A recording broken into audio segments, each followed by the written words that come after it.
I don't know how many of you are in my lovely category, which I call, the Gen Xers, where you're probably in your late 40s and early 50s. And I'm 51. And it's fascinating because when I was younger, let's be clear, I ain't go to the doctors. I ran the streets. You ain't go to the doctor unless something was happening, that something was wrong. But then probably around my late 30s, early 40s, going to the doctor became a regular thing. And then all of a sudden, you started paying attention to little things, like what was going on in your family history. Things that was relating to your mom and your dad, or things that was happening to them.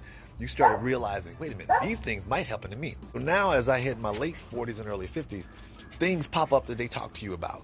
Regular exam for your prostate. Didn't appreciate that, but that was a necessary thing. Colon exams.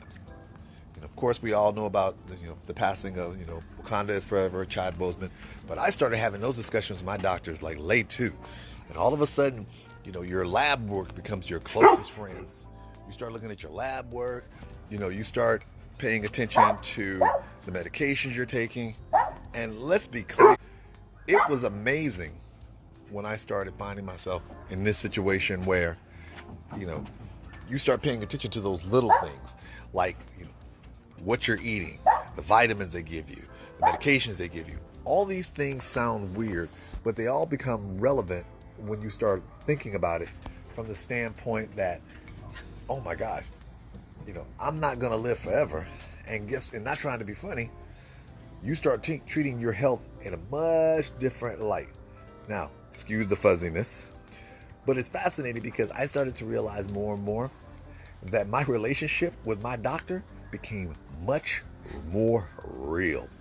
So I started paying a lot more attention to what they were telling me in terms of what I needed to do. You started having more and more of your friends around you having health crisis.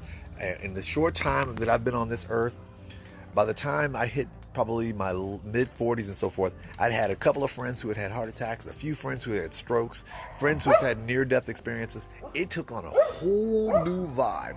So why do I share these things?